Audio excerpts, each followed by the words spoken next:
When was the last time you went on an adventure?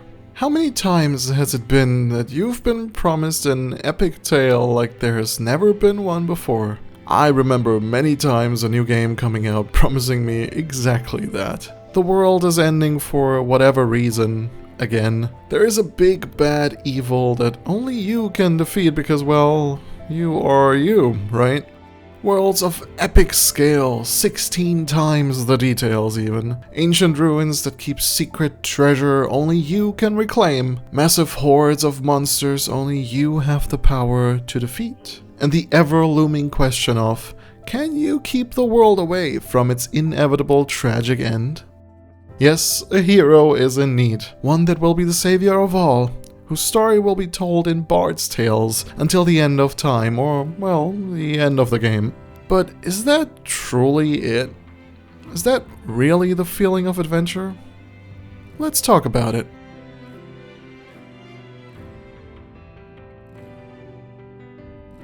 We live in a time in which every new game release tries to top off the previous one and all competitors. Who wouldn't want to dominate the market after all? And I'm talking specifically about the RPG and adventure genre here.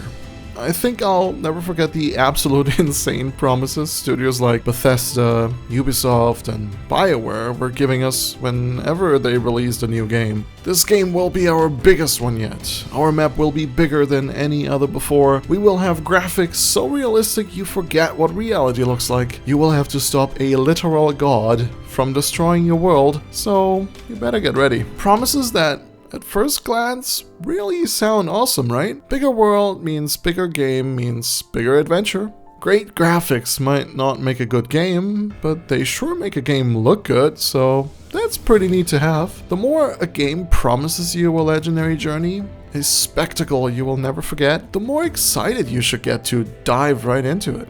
But lately, that just didn't happen for me.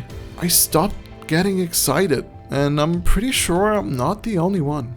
It's not that there isn't anything coming up that doesn't interest me personally. Of course, it sounds amazing to get a new game from a series I absolutely adore, or even a completely new franchise that appeals to my liking. I'm not that picky. Give me fantasy, give me dragons, give me a good protagonist. It's all I need to get excited, usually. So, why doesn't it catch me anymore? My first thought was oversaturation. There are simply too many games that promise to deliver exactly what I've been loving for well over 2 decades now. I'd argue that they deliver even better than that, since cinematic stories have become extremely popular throughout the last years. If you look at games like the new God of War series that started in 2018 or Final Fantasy XVI, to give you 2 examples, you sometimes forget what even reality is. Those games deliver so well on a story being told, a universe being created that it's hard to argue against them being factually epic or spectacular games themselves.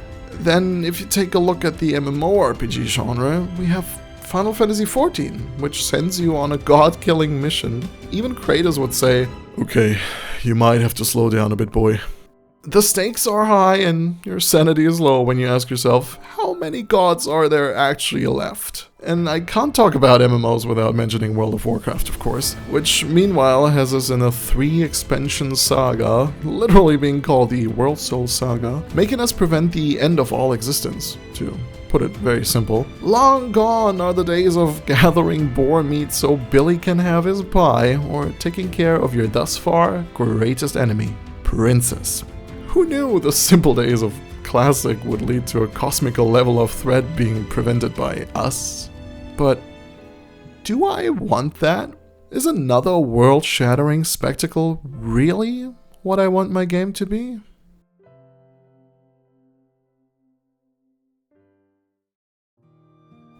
The shocking revelation came to me after thinking about those exact comparisons. Very recently, I played the newest WoW expansion, Midnight, which I must say I actually enjoyed playing through. I'm not gonna go deeper into rating it, but objectively, I had fun with what I got for my money. But as much as I had fun with it, I pretty quickly lost interest again. Maybe I even got a little overwhelmed with the revelation of yet another large-scale event, which I will not further explain. And you know what was the first thought I had after finishing the main story? Man, I really want to play Classic now. Now, before you throw out the ultimate argument of nostalgia, let me tell you, I have never played Classic before the latest release of the Anniversary Realms, which wasn't that long ago. So it wasn't that, I guarantee you. It was something way more deeper resonating with me than nostalgia ever could. I had the same feeling after finishing Final Fantasy XIV's latest expansion, Dawntrail, which initially was promised to be this getaway from all the world-ending doomsday events that we finally prevented after years and years of struggle, and turned out to be something so different than we expected. Not to sound too negative, but I can't even begin to tell you how disappointed I was to have slowly the realization sink in while playing that I ended up again in another we versus God scenario. Regardless, I played all of the main story and ended up with the same situation I had after finishing Midnight. Man, I really wish I could go back to Realm Reborn. So why was I not satisfied? What was it that didn't still the hunger of adventure I had? After all, I just lived through some grand story that I clearly did have some kind of fun playing through and definitely got invested in. Simple. This wasn't really an adventure. Now, before you say, oh, you're crazy, of course it was, hear me out.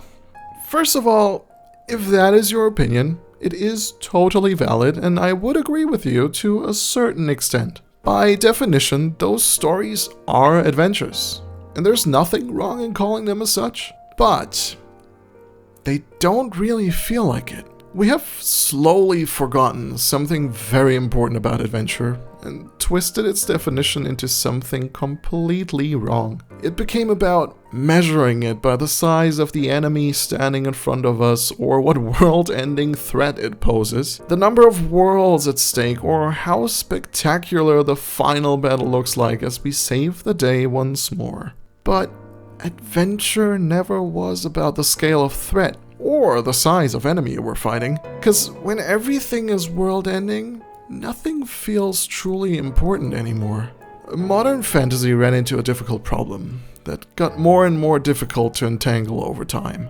Every story tries to be bigger than the last one.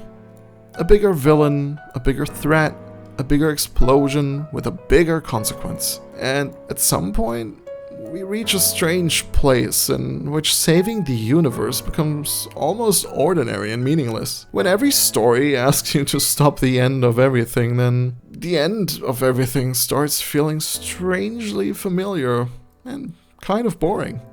And that ultimately leads to the desire to go back to a more simple and smaller scale, to mundane tasks that now feel like the most exciting and fulfilling adventure there could be. Our minds understand importance through contrast.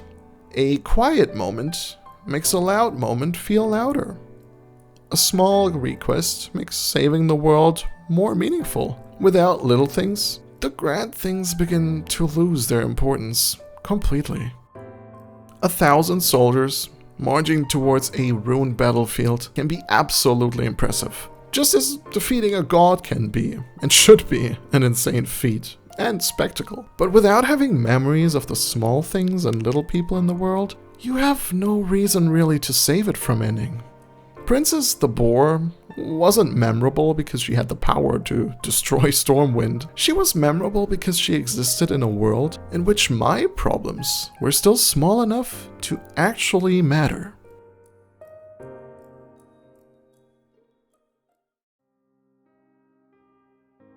Now, you've probably been wondering, why in the world have I been showing you a bunch of Guild Wars 2 footage if I've been only talking about WoW and 14 so far? To put it simple, because Guild Wars 2 was my answer to identifying this problem and what adventure actually is. After being exhausted by the two franchises I love, I went on to another world, hoping to find satisfaction and that feeling of adventure I've been missing for so long. And so, I did. Now, don't get me wrong, The game does basically the same the other two do. You have a world, you have a threat to it, you need to stop it. But somehow this world manages to tie my emotions and feelings closer to it, that I care so much more about what happens to Tyria, and more importantly, to its people. Throughout your journey, you'll be tasked with the most simple and silly quests like cleaning up a farm, helping some fishermen who are being molested by big lizards, or helping a small whale person, also known as Quaggan, to overcome his anger issues. Things that are simply happening around you, not because of you. Things that, if viewed in a bigger scale, couldn't be less uninteresting for you. Someone who will save the world one day.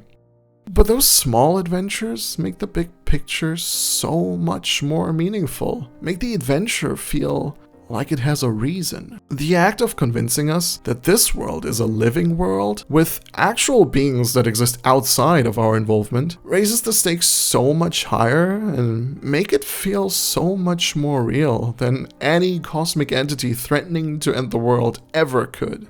The game manages to make the world itself become the adventure, not stopping the big evil threatening to end it. And not just any adventure, but one that has the scale of being realized. One that feels real and gives us the feeling of actual loss if we don't manage to end the threat. Guild Wars 2 isn't afraid of letting you be insignificant for a while. You don't have to be the center of attention permanently. It allows you to be an adventurer before and even after you become a legend. And in the end, it answered the question of what actually is adventure for me. Adventure is not when the world remembers your name. It is when you remember the world and its people.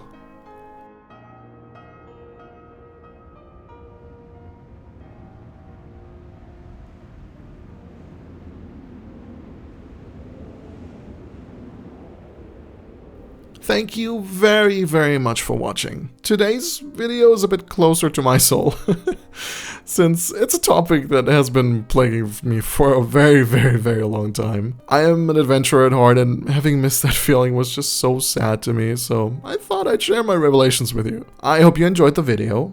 Don't forget to like and subscribe if you did. It helps me a lot, so thank you very much for that. And yeah, that's all I got today. Now, take care, have fun, and as always, enjoy the journey.